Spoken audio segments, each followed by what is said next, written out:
사랑합니다. 성도 여러분, 목요일 아침 냉천골의 아침 말씀 묵상 시간입니다. 이제 오늘 히브리서 4장 1절부터 11절 이 참 안식과 관련된 문제, 참 안식에 들어가려면 어떻게 해야 됩니까?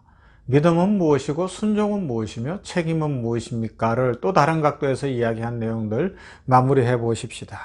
먼저 성경 봅니다. 히브리서 4장 1절에서 11절 말씀, 히브리서 4장 1절부터 11절 말씀입니다. 그러므로 우리는 두려워할지니 그의 안식에 들어갈 약속이 남아있을지라도 너희 중에는 혹 이르지 못할 자가 있을까 함이라. 그들과 같이 우리도 복음 전함을 받은 자이나 들은 바 그 말씀이 그들에게 유익하지 못한 것은 듣는 자가 믿음과 결부시키지 아니함이라. 이미 믿는 우리들은 저 안식에 들어가는도다. 그가 말씀하신 바와 같으니 내가 노하여 맹세한 바와 같이 그들이 내 안식에 들어오지 못하리라 하셨다 하였으나 세상을 창조할 때부터 그 일이 이루어졌느니라.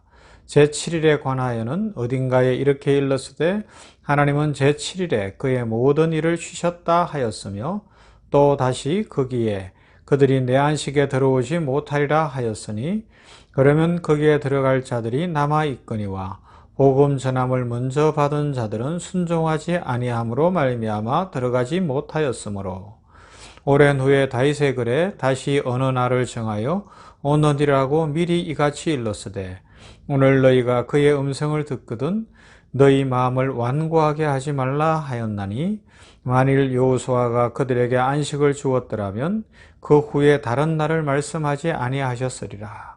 그런즉 안식할 때가 하나님의 백성에게 남아 있도다. 이미 그의 안식에 들어간 자는 하나님이 자기의 일을 쉬심과 같이 그도 자기의 일을 쉬느니라. 그러므로 우리가 저 안식에 들어가기를 힘쓸지니 이는 누구든지 저 순종하지 아니하는 본에 빠지지 않게 하려 함이라. 아멘.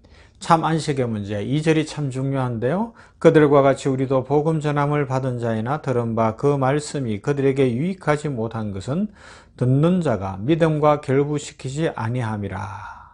들었는데 믿음과 결부되지 않는, 들었는데 말씀을 알고 교회에 나왔는데 행함이 없고 책임을 지지 않고 순종하지 않는 삶, 충성을 외치는데 그 충성을 감당할 만한 실력이라고는 전혀 없고 적군이 들어오니까 제일 먼저 도망쳐 가더라. 이건 아니라는 겁니다. 그죠? 그래서 우리는 실력을 갖추어야 된다. 그걸 다르게 이야기하면 좋은 나무가 되어야 한다. 좋은 나무가 되면 좋은 열매를 맺는다. 그 일을 위하여 우리에게 예수님이 오셔서 하나님과 하나 되게 하셨다.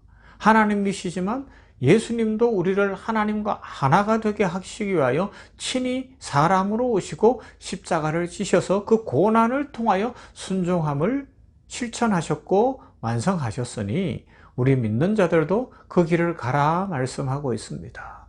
이것의 총결론입니다. 책임이라는 단어를 쓰다 보면 우리는 자꾸 부담스럽긴 해요. 그죠? 그런데 이게 책임은 우리 편에서는 조건이고 수단이고 부담으로 다가오지만 하나님 편에서 보면 우리를 가지신 하나님의 목적이라는 겁니다. 우리를 이만큼 성장시키시겠다는 하나님의 계획이죠. 어떻게 해요? 하나님과 하나 되도록.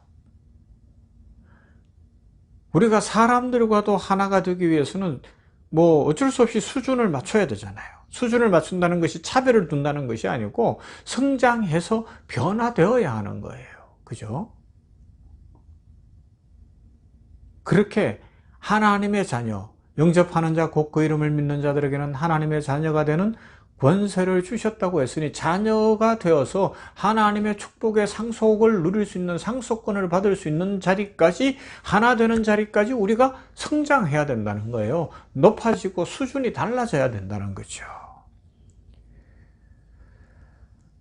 우리는 그래서 이 히브리서 3장 4장에서 그 고난당하는 초대교회 성도들을 향하여서 오히려 고난이 유익이니 그것을 당해야 한다고 이야기하는 말로 이해할 수 없고 참 역설 중의 역설인 이 내용을 살펴보고 있는 거예요.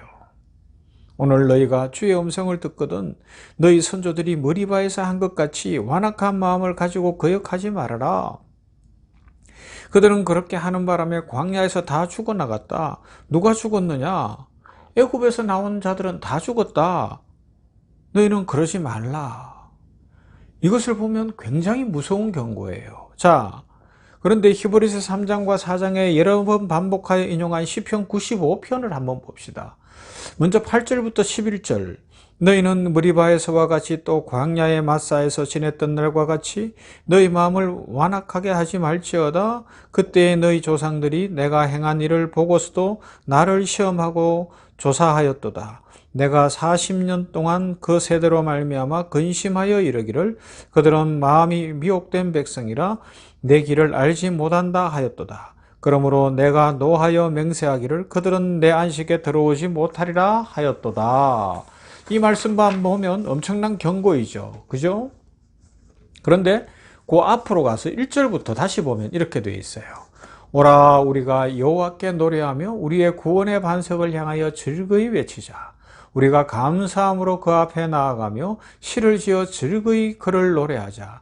여호와는 크신 하나님이시요 모든 신들보다 크신 왕이시기 때문이로다. 땅의 깊은 곳이 그의 손 안에 있으며 산들의 높은 곳도 그의 것이로다. 바다도 그의 것이라 그가 만드셨고 육지도 그의 손이 지으셨도다. 오라 우리가 굽혀 경배하며 우리를 지으신 여호와 앞에 무릎을 꿇자. 그는 우리의 하나님이시요 우리는 그가 기르시는 백성이며 그의 손이 돌보시는 양이기 때문이라. 자, 보세요.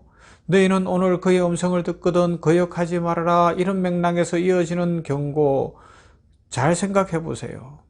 하나님이 우리를 향하여 가지신 진정성이 느껴지시나요? 우리를 어떻게 해요? 하나님의 자녀로 만드시고 하나님께서 축복을 주셨고 놀라운 은혜를 주셨어요. 그래서 어떡하라는 거예요? 그 사랑을 받고 살아라. 그 축복을 누리며 살아라. 그 은혜를 누리며 살라 말씀하고 있습니다.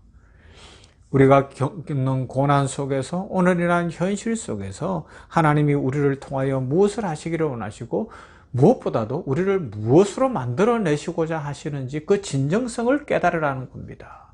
고난이 고난의 문제가 아니라는 거예요. 그냥 책임져라, 순종해라, 믿음으로 살아라 그러니까 아니 왜 이렇게 무겁게 만들어 힘들게 만들어가 아니라 우리를 얼마나 높이 대우하고 있고 우리를 향하여 하나님이 얼마나 큰 기대를 가지고 있냐는 거죠. 우리가 자녀들을 양육할 때도 그렇잖아요. 어떻게 양육을 하는 거예요? 결국은 어른이 되도록 양육하는 거예요.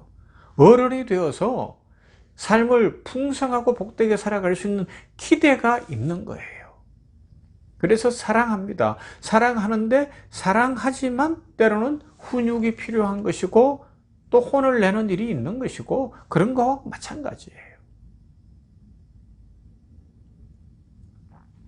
하나님은 홀로 다 하실 수 있는 분이지만 그렇다고 우리를 조종하거나 로봇처럼 만들어버리거나 강제로 굴복시키려 하지 않으십니다. 내가 너희를 사랑하고 너희에게 순종한 것처럼 너희도 나에게 마음을 다오. 우리가 같이 가보자. 될 때까지 함께 가자. 너희 잘못이 그것으로 끝이 아니다. 나는 너의 하나님이고 너희는 내 사랑하는 자녀다. 내가 어찌 너희를 포기하겠느냐. 나는 타협하거나 체념하거나 외면할 수 없다. 너희도 그렇다라고 말씀하고 계신 거예요. 하나님의 사랑입니다. 우리를 향한 하나님의 초청이 들립니까? 오라 우리가 여호와께 노래하며 우리의 구원의 반석을 향하여 즐거이 외치자. 우리가 감사함으로 그 앞에 나아가며 시를 지어 즐거이 그를 노래하자. 여호와는 크신 하나님이시여 모든 신들보다 크신 왕이시기 때문이로다. 그는 우리의 하나님이시여 우리는 그가 기르시는 백성이며 그의 손이 돌보시는 양이기 때문이라. 고난에 찬 인생을 하나님의 목적을 이루어내는 기회로 여기고 하루하루 믿음이 더 성장해가는 복된 성도들이 되기를 바랍니다. 하나님이 주신 우리의 자리의 가치와 크기와 축복을 알고 오늘도 기쁨으로 감사함으로 살아가며 영원한 안식을 소망하는 성장하는 커가는 아름답고 복된 성도들 다 되기를 주님의 이름으로 축복합니다. 사랑과 은혜가 풍성하신 하나님 감사합니다. 오늘 이렇게 히브리서 4장 1절부터 11절의 말씀을 마무리해 갑니다. 아버지 하나님이여, 책임이라는 문제가 우리 편에서 보면 조건처럼 보이고 부담스럽지만 하나님 편에서 볼 때 우리를 향한 하나님의 목적이며 하나님의 사랑이며 하나님의 계획인 것을 확실히 발견하게 하여 주시옵소서. 우리를 향한 하나님의 사랑, 우리는 그의 기르시는 양이고 복 주시는 하나님의 자녀인 것을 믿습니다. 그러하기에 우리들로 하여금 하나님의 자녀답게 하나님과 하나 될 수 있도록 자라나라 말씀하시는 것을 깊이 기억하게 하여 주시옵시고 오늘도 자라게 하옵소서, 성장하게 하옵소서, 좋은 나무가 되게 하옵소서, 예수님 닮게 하옵소서, 예수 그리스도의 제자가 되게 하여 주시옵시고 이 세상에 빛과 소금이 될 수 있도록 은혜 입혀 주시옵소서. 오늘 효산의료재단 샘병원 공동체를 축복하시고 이 병원 공동체가 의료를 통하여 이 땅에 복음을 잘 전하게 하시되 전인치유, 생명사랑, 또 의료선교 이런 것들을 통하여 하나님의 나라를 이루어가게 하시며 우리 직원들이 만족할 수 있도록 아버지 하나님께서 경영의 복을 주시고 특별히 진료를 감당하는 의사들, 간호사들, 또 진료지원 행정 모든 우리 직원들을 축복하시어 환자들이 만족하게 하시고 육체가 고쳐지게 하시며 병원, 교회와 원목실과 전인치유교육원과 사목실에 기름 부어주시고 축복하시어서 우리 환우들, 직원들을 영적으로 잘 돌보며 주의 치유하시는 복의 통로가 되도록 은혜 더하여 주시옵소서. 예수님 이름으로 기도하옵나이다. 아멘. 찬송합시다. 280장 천부여 의지없어.